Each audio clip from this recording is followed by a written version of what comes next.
Powa is a ceremony in the Tibetan Buddhist tradition for the recently deceased. Om Mani Padme Hum, Mani Padme Hum, Om Mani Padme Hum, Om Mani Padme Hum, Om Mani Padme Hum. We who are gathered here have strong karmic bonds with Gregg, myself included. Otherwise, the opportunity to preside here wouldn't have presented itself. Karma means action. So I ask you to think of the many loving actions that you have done, that Gregg has done, to keep you in relationship in this life. The very relationship that brought you here. That's what I mean, bonds of loving action. Today, we can use this karmic bond to reach out to him across the bardo, the intermediate state. But for this, we need a guide. And the guide is Avalokiteshvara, Buddha of compassion. He oversees the transference of consciousness between one life and the next. Buddhas use their compassion to meet us where we suffer. The grief you suffer now, the fear or uncertainty that may be part of the intermediate state, this is where we ask Avalokiteshvara to intercede. Out of our compassion for Gregg, because we meet other beings with compassion, out of our compassion for Gregg, we ask Avalokiteshvara to hold his suffering and to watch over his bardo existence and ultimately conduct him to a place, really a mental abode, that is free from suffering, a place where he can perfect his mind and attain enlightenment. Such a place is called a pure land. So our first task is to draw close to Avalokiteshvara, to our guide. Through prayer we do this. To this end, if I may outline the service a little briefly, we visualize Avalokiteshvara, and in your booklet there's an image, a beautiful image of him, as well as a description of him to assist you. And even if all you did was regard that image for the length of the ceremony, that would be enough, to just regard the image. But we also have opportunity to make beautiful offerings, to mentally prostrate, confess past negative actions. We say his mantra to invoke his presence. And I will burn a flag that represents rebirth and the liberation of Gregg from uncontrolled rebirth. So this may seem strange to some of you or foreign, but just know that it was familiar to Gregg, and we have the opportunity to perform this ceremony on his behalf. And it really becomes an action, a karmic action of generosity. So I ask you to allow the words of these prayers to guide your thoughts and open your hearts. So we'll begin. I and all sentient beings, until we achieve enlightenment, go for refuge to Buddha, Dhamma, and Sangha. Through the virtues I collect by giving and other perfections, may I become a Buddha for the benefit of all. I and all sentient beings, until we achieve enlightenment, go for refuge to Buddha, Dhamma, and Sangha. Through the virtues I collect by giving and other perfections, May I become a Buddha for the benefit of all. I and all sentient beings until we achieve enlightenment. Go for refuge to Buddha, Dharma, and Sangha. Through the virtues I collect by giving and other perfections, may I become a Buddha for the benefit of all. May everyone be happy. May everyone be free from misery. May no one ever be separated from their happiness. May everyone have equanimity, free from hatred and attachment. I and all the deceased, as extensive as space, have at our crowns a white lotus and a moon seed. Upon these from Hri arises Arya Avalokiteshvara. He has a white translucent body that radiates 5 colored lights. He has a smiling expression and gazes upon us with eyes of compassion. He has 4 hands, the first 2 pressed together at his heart, and the lower 2 holding a crystal mala and a white lotus flower. He is adorned with silks and jeweled ornaments, and wears an upper garment of an antelope skin. His crown is adorned with Amitabha. He sits with his legs crossed in the Vajra posture, supported from behind by a stainless moon. He is the synthesis of all objects of refuge. From every pore of my body I emanate another body. From every pore of these bodies I emanate yet more bodies. With these countless emanated bodies filling the whole world, I prostrate to you, Avalokiteshvara, Buddha of compassion. To lead all the deceased to the enlightened pure land, I make excellent offerings.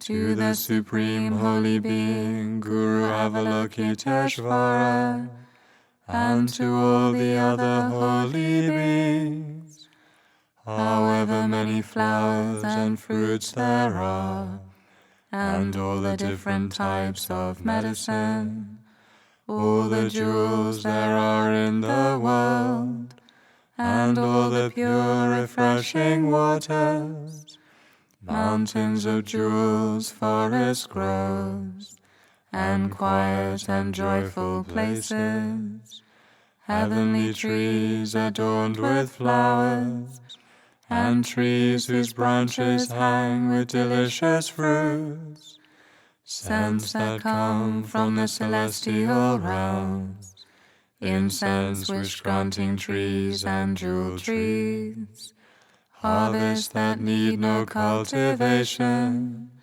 and all ornaments that are suitable to be offered, lakes and pools adorned with lotuses, and the beautiful call of wild geese, everything that is unknown, throughout all worlds as extensive as space. Holding these in my mind, I offer them well. To you, the Supreme Beings, the Buddhas and Bodhisattvas, O compassionate ones, holy objects of offering, think of me kindly and accept what I offer. Eternally I will offer all my bodies to the Buddhas and Bodhisattvas. Out of respect I will become your servant. Please accept me, O supreme heroes. The ultimate nature of all forms throughout infinite worlds appears as countless white rupa vajras pervading space. These beautiful goddesses holding mirrors reflecting the whole universe, I offer to you Avalokiteshvara, Buddha of compassion. The ultimate nature of all sounds throughout infinite worlds appears as countless blue Shaptavajras pervading space. These beautiful goddesses playing enchanting flutes, I offer to you Avalokiteshvara, Buddha of compassion. The ultimate nature of all smells throughout infinite worlds appears as countless yellow Gandhavajras pervading space. These beautiful goddesses holding precious shells of sweet-smelling perfumes, I offer to you Avalokiteshvara, Buddha of compassion. The ultimate nature of all taste throughout infinite worlds appears as countless red Rasavajras pervading space. These beautiful goddesses holding jeweled vessels filled with 3 precious nectars, I offer to you Avalokiteshvara, Buddha of compassion. The ultimate nature of all touch throughout infinite worlds appears as countless green Pashavajras pervading space. These beautiful goddesses holding heavenly garments of supremely soft touch, I offer to you Avalokiteshvara, Buddha of compassion. In the presence of the great compassionate ones, we confess with a mind of great regret all the non-virtues and negative actions that since beginningless time we have done, ordered to be done, or rejoiced in, and we promise that from now on we shall not commit them again. Om Vajrasato Samaya Manupalaya Vajrasato Dhanapatita Dridame Bhava Sutakaya Me Bhava Supakaya Me Bhava Anarakta Me Bhava Sawasiti Me Prayatsa Sawakama Sutsame Sitam Shriyam Guruhum Ha ha ha ho Bhagavan Sawatatagata Vajramame Munsa Vajrabhava Mahasamaya Satavahum Pe.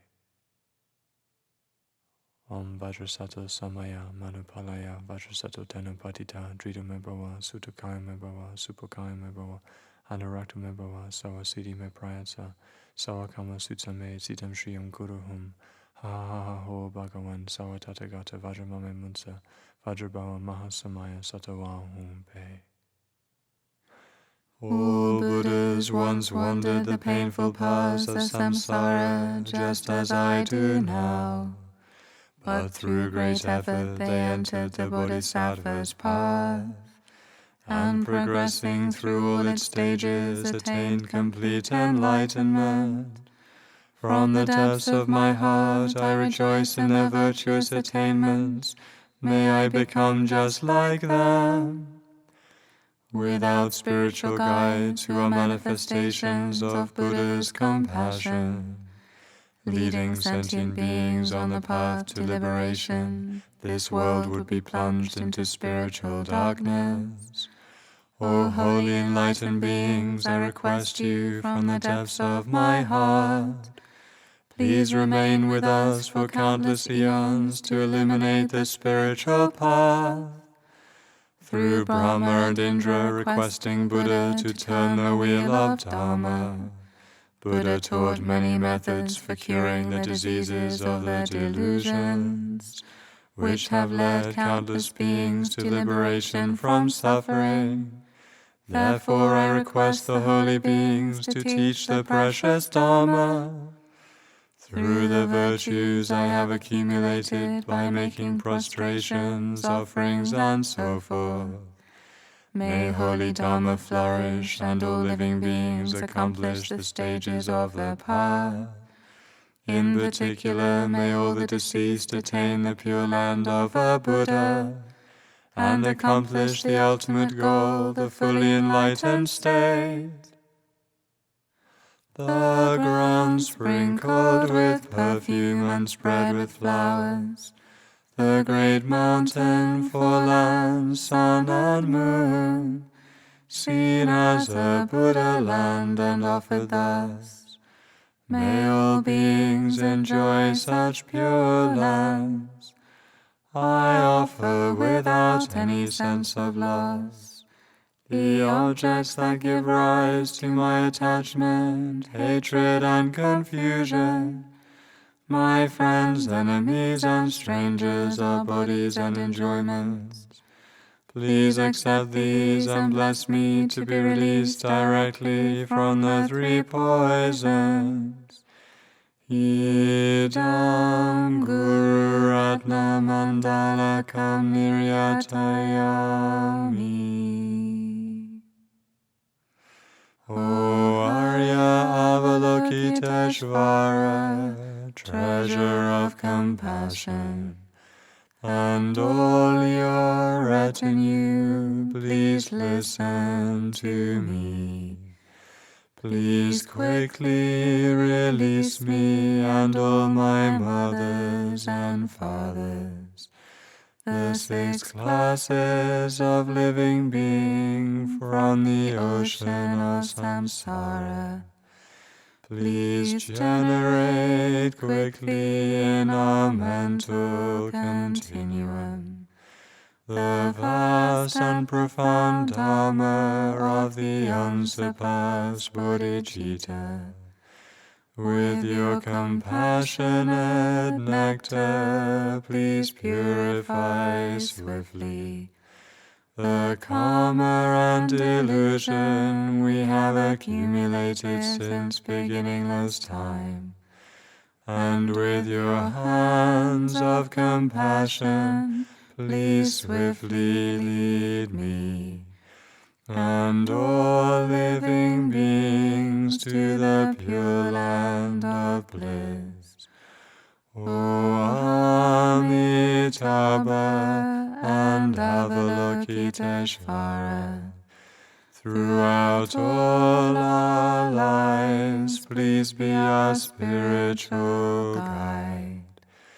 And by perfectly revealing the unmistaken path, please lead us all swiftly to the state of Buddhahood. As a result of the single pointed request, light rays radiate from Arya Avalokiteshvara's body and purify all impure karmic appearances and mistaken awareness.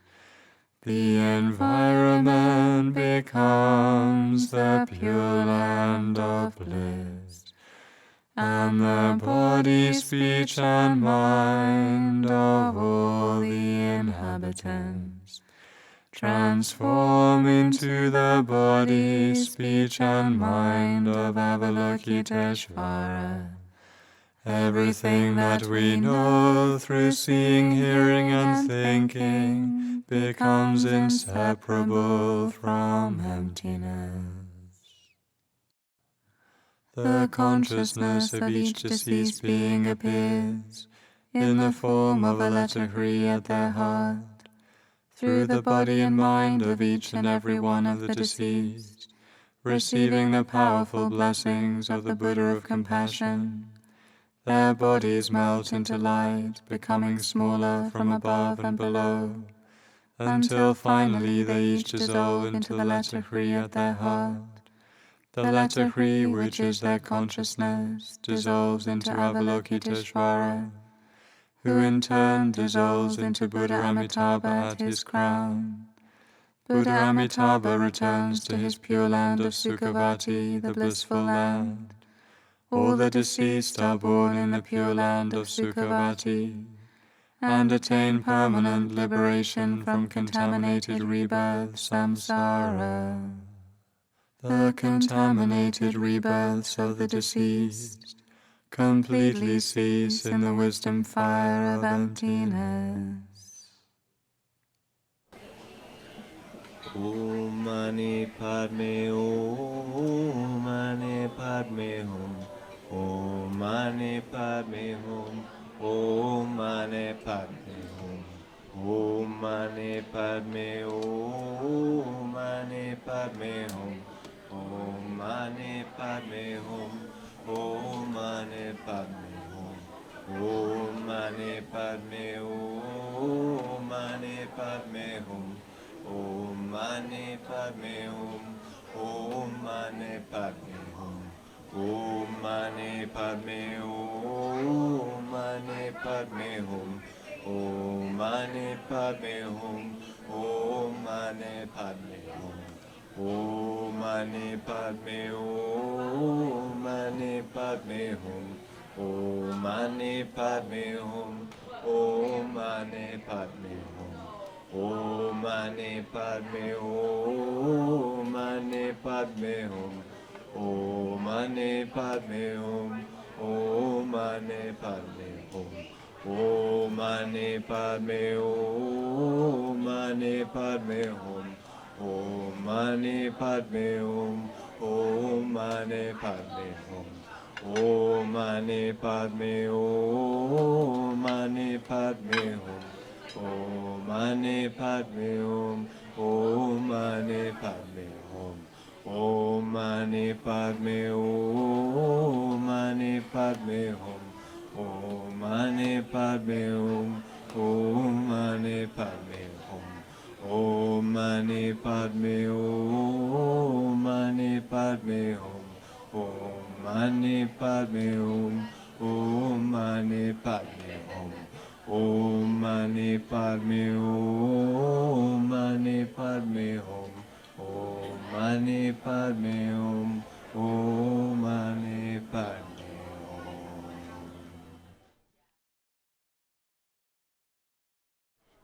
All the physical forms of myself and others are manifestations of Arya Avalokiteshvara's body.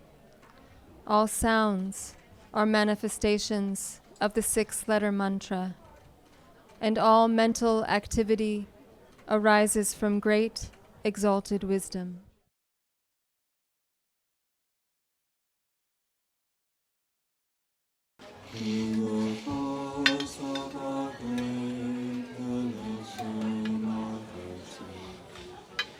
Making prostrations, offerings, and engaging in Powa practice. May all the deceased be born in the pure land of Sukhavati, and quickly attain the state of enlightenment.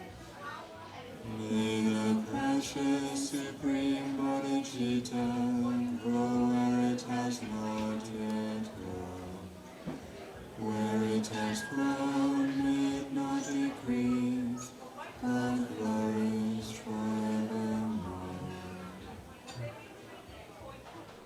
So you can be certain now that you have done something for Gregg. And from this point, we can concentrate on maintaining the belief that Gregg has attained the pure land of Amitabha. And that belief can initiate a period, however long, of peaceful healing for the wounds of grief. Thank you for joining us here in this ceremony.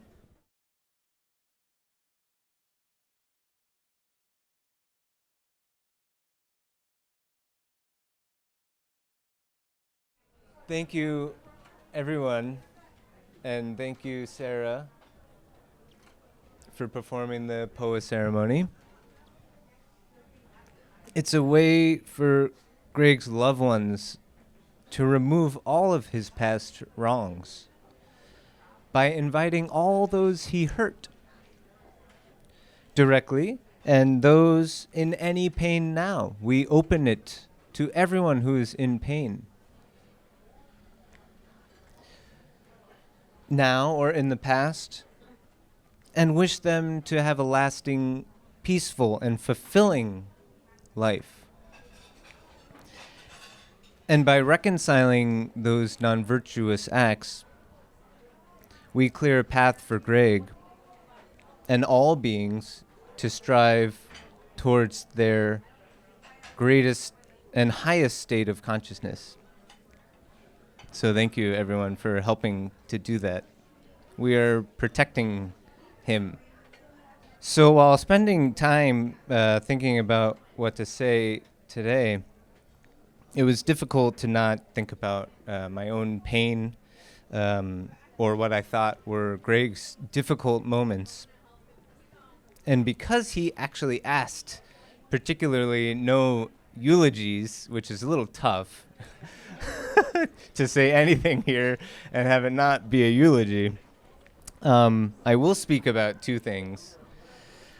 One, in the spirit of the ceremony, I forgive you, Gregg Fackler, for any negative action you may believe you did to me, big or small, perceived and acknowledged or not, though I don't know what those may be, since I feel he did a great job as a father.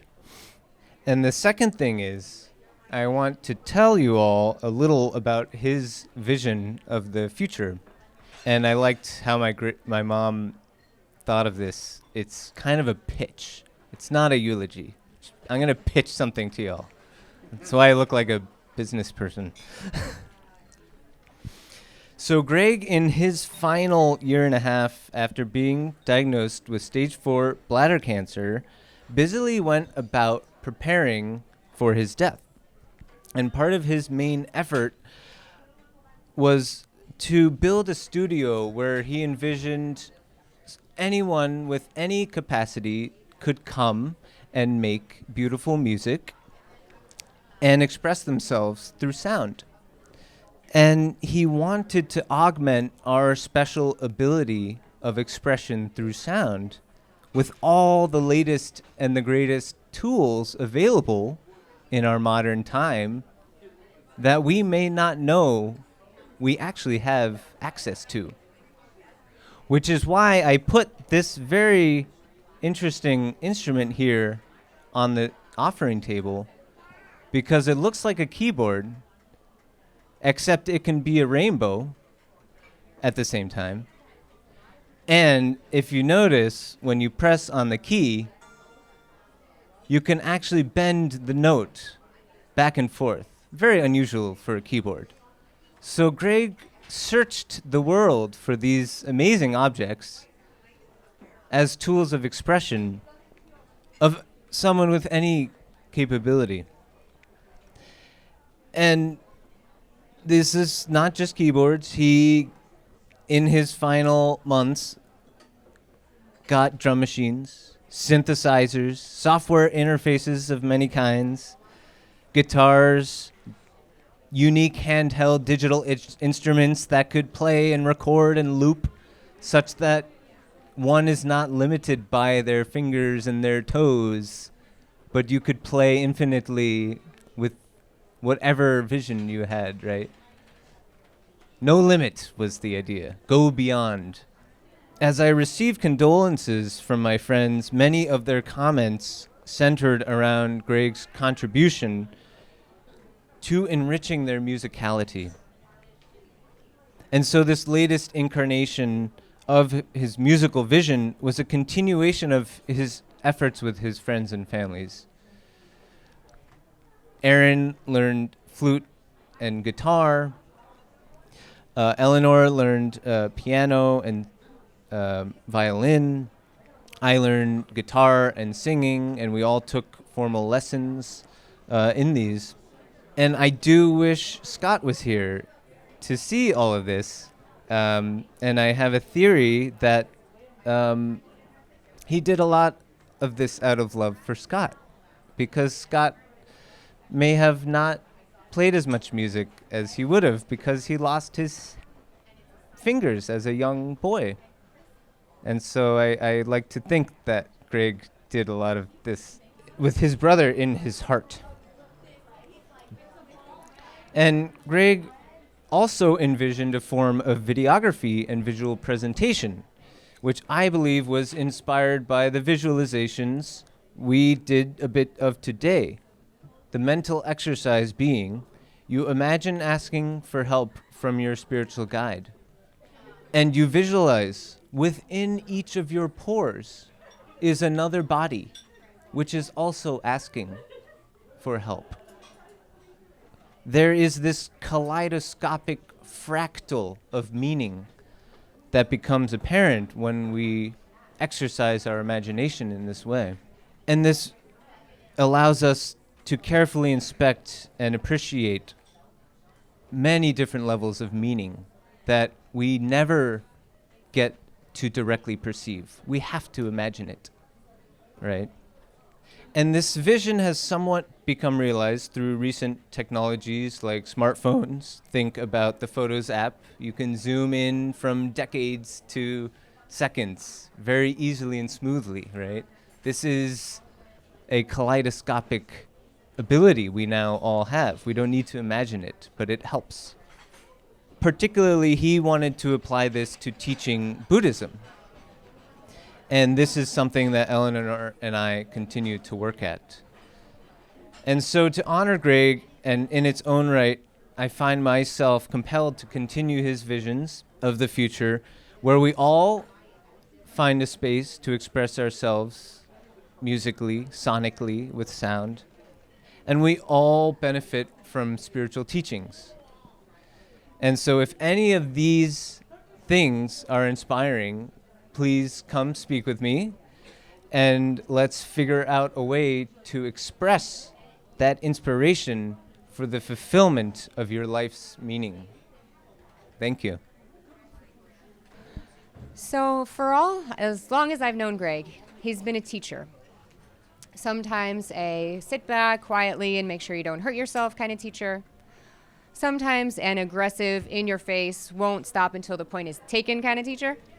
Sometimes more often, kind of a back porch, sunset conversations kind of teacher. And the things Gregg wanted to teach about were always about being a good human. He taught his boys about kindness, respect, and compassion. He taught his son, my husband, about being an involved, loving, up in there with a diaper-changing father. He even taught me as a new parent how to accept help. With Maisie as an 8-week-old baby, she would pick dinner time to scream her head off, the witching hour. And Gregg would pick her up, wordlessly put her over his shoulder, and walk her outside for a change of scene. Then when they got older, Gregg taught Eli and Maisie about creativity. He made a space for them to draw, explore, imagine, and build. He would take out his sets upon sets of literally hundreds of markers and pens and colored pencils. And what did he say? Eli, what did Grandpa always say when you got to drawing? Put more color on that. Put some more color on that. That's right. Even at the end of his life, Gregg was a teacher. He walked head on towards an unfathomable, incomprehensible part of life, his death. He wasn't afraid. He wasn't angry. He never questioned why. He believed in what we built together, so he wasn't concerned about whether we would be okay. He taught us that people can die like they live. A giver, a teacher, and a student. So I'd like to share a little bit about what I learned from the things Gregg tried to teach. And not just Gregg, other back porch sunset kind of teachers that I've had along the way, that I've been lucky enough to have. And I'd also like to take this opportunity to remember Gregg for some of his unique turns of phrase that I have never in my life heard before. Maybe you West Coasters know something about this, I don't know. So here's a conversation between Gregg and I about life, connection, compassion, and what it means to be happy. Just imagine a back porch, couple of lawn chairs, maybe a beer in a bowl, and the sunset, looking out over the sunset. Hey, Gregg, can I ask you a question? Sure thing, dear. Shoot. Why are we here? Whatever could you possibly mean? What do you mean, why are we here? Well, life. I mean, people keep dying. People suffer. We get sick. We get hurt. So we have fun sometimes, but what's the point of all this? Jumpin' Jehoshaphat. Whatever could you possibly mean? This is the point. What is? Right here, right now, me and you. In this moment, there is no suffering. Sure, I can think of a lot of suffering. My back hurts. Work is stressful. People keep dying, as I said. There's your suffering. The hell, you say? If you keep listing things to suffer about, you'll go apeshit. Okay, try this. See if you can imagine all beings. Every living being in your mind right now. Okay, every living being, like people, dogs, cats, bugs, and worms. What about plants? Plants are alive. Focus on them too. Okay, all the living beings. Wait, just here or the whole universe? Everywhere. All right, got it. All living beings, everywhere, in the whole universe. Wait, me too? Oh, for crying out loud, of course you too. You're a living being of this universe, aren't you? Sure am. All right, now that you've got every living being, everywhere in the whole universe in your mind, see if you can imagine that they're all happy. Happy? Yes, happy. I get to be happy. You get to be happy. Everyone can just be happy. Come on, Gregg, you got to be more specific than that. Happy like jumping on a trampoline happy, won the lottery happy. The lottery, gah, there's your happiness to heck and gone. No, I mean happy in the mind, happy in the spirit, happy like coming from a place of compassion towards all the beings, every living being. Okay, I think I understand. So when we can start to come from a place of compassion towards our whole big, giant, awesome network of beings, we can start to be kinder, more peaceable, happier. Ding-a-ling-a-ling, you got it, baby. That's what I'm talking about. And that's the point of all this? The point is that there is no separate me. There is no separate you. We're all made of the same stuff. We're all fundamentally connected in spirit, in our hearts, which is where the spirit lives. And when we can come from a place of compassion, we can love all beings. So when we start to know, like deeply know that connection we share with all living beings, we can be kinder, more peaceable, and more compassionate. That sounds like love. When we feel seen, heard, known, and felt, like truly felt and known, we feel loved. That's the stuff. Love is the foundation for compassion. And when we can feel like we can imagine every single living being and come from a place of love and compassion, we can be happy.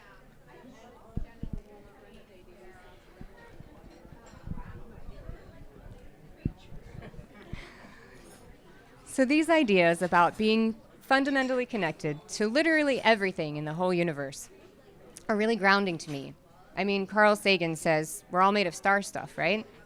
And I don't know if I'm just a crunchy old hippie at heart or if there's something real here. But either way, Gregg helped me along the way, and I'm very grateful for that. So I'd like to take this moment here as we send Gregg off today to say, thanks, Gregg. Thanks for everything. Hey, I'm Gregg's little sister, Chris. Okay, so I'm just going to read this so that I can get it out. Okay, even though I know I've lost my brother, I still see brightness that comes from some of Gregg and my childhood memories. The memories of the times that Gregg and I spent playing together as children, riding our bikes for endless hours, playing war in a vacant lot next to our house, are bright points in my youth. I can still catch myself smiling when I think of the times that we stole jewelry from the local Goodwill store. and tried to sell it back to the elderly neighbors, knowing that they had originally donated the jewelry. The carnival that he so cleverly pulled together for the neighborhood, made entirely out of cardboard boxes that we had collected from a nearby appliance store. And I can still picture him proudly strutting up and down the aisles of the booths with his ringmaster hat and cane. So I feel a brightness come over me as I recall many of those types of youthful moments. So as we grew, our time together changed, but that doesn't mean that it was any less impactful to my life. I would listen in awe when he would come home from school and discuss with my mom the latest subjects that he learned from his teachers in high school and college both. Gregg and I lost touch once we became adults, and we began building our lives.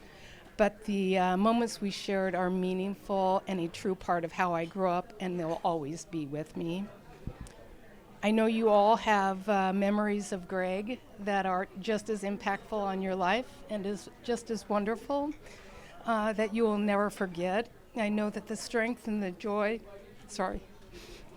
and brightness that he brought to your lives will always be cherished and carried with you. I'm convinced that it's not the fear of death, of our lives ending, that haunts our sleep, as much as the fear that as far as the world is concerned, we might as well never have lived. But I truly believe that Gregg lived.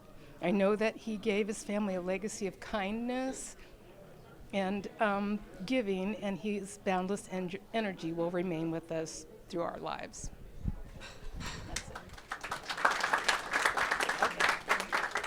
It occurs to me, without asking you, that this is near the traditional 49th day since Gregg's passing, and that has great significance for those who believe in the traditional Buddhist beliefs.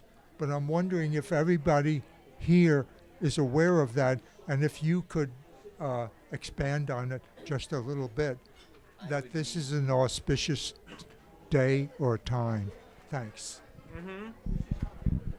What I talked about earlier, the bardo, the intermediate state, can last up to 49 days. And it's traditional to perform Powa within those days. I don't know if 49 is more auspicious, but that's the traditional time period in order for the mind to traverse the bardo from one life to the next.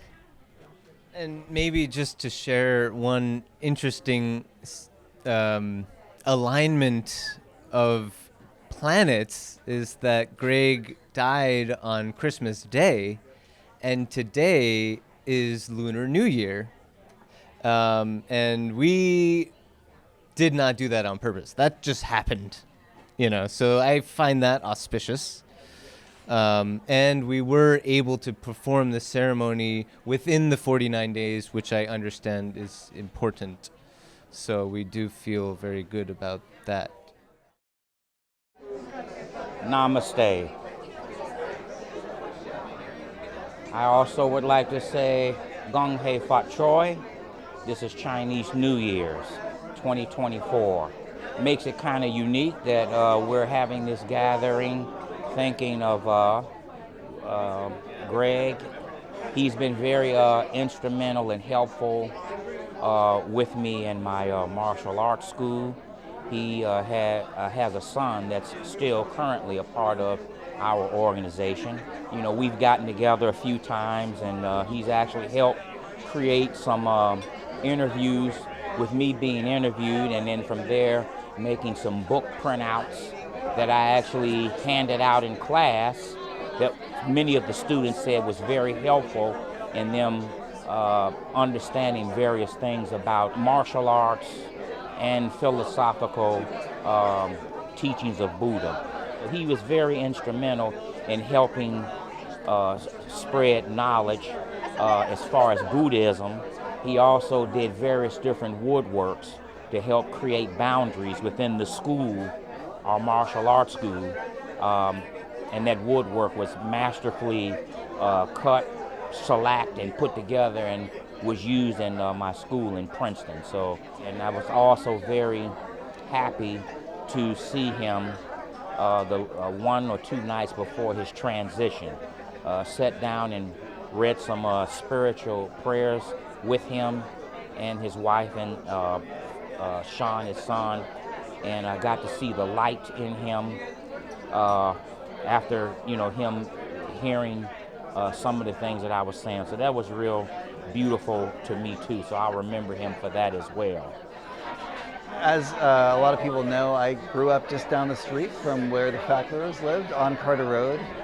I've known Aaron and Sean, and of course Gregg and Eleanor, since I was about 12 years old, or maybe even younger. And Gregg was always a father figure to me growing up.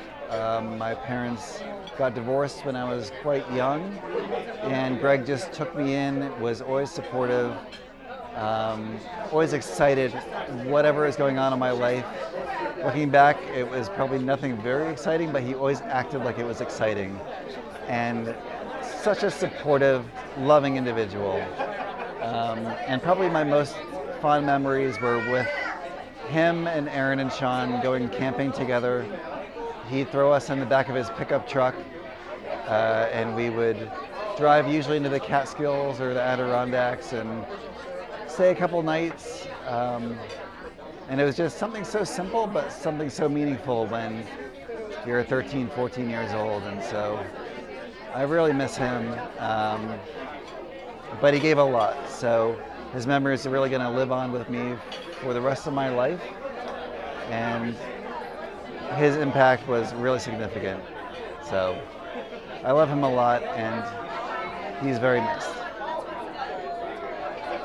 Well, I've known Gregg since I was a kid, really. My brother Peter spoke earlier, and I know that Gregg really is leaving a legacy of kindness, because I remember, how much joy he brought to my family, and just sitting on the deck and hanging out, and all his theories and intense intellect and creativity.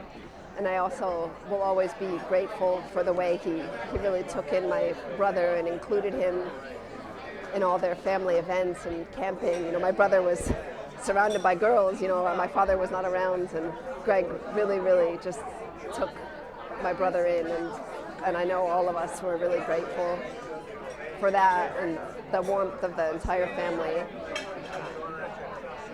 So this was a really beautiful ceremony tonight, and a reminder that Gregg really is leaving a legacy of kindness. Thank you. I feel honored to be included in this. One of my just favorite memories about Gregg was just by happen chance seeing him at a spiritual event where Kadhampa was giving a talk on Buddhism. I remember sitting more so in the back so I could just listen and catch everything. And I'd never been at an event like this before, but I just remember Gregg's warmth, Mr. Fackler's warmth, this beautiful, beautiful, warm presence about him. It's you walk around him, it's like a warm hug. When meditating and when sitting, even just when sitting and listening, I remember I made this joke that if there was a perfectly straight wooden plank, the way that his posture was and his back was it would make that wood plank look bent. It was amazing. And just that both things being true about him at the same time, that posture and that perfect posture and everything that he maintained, as well as his just loving warmth. It's beautiful, beautiful memories, and I appreciate him. I appreciate him a lot, Mr. Fackler. Yeah. I'd just like to say that throughout the years that Gregg was such a positive force in my life, treating everyone equally, and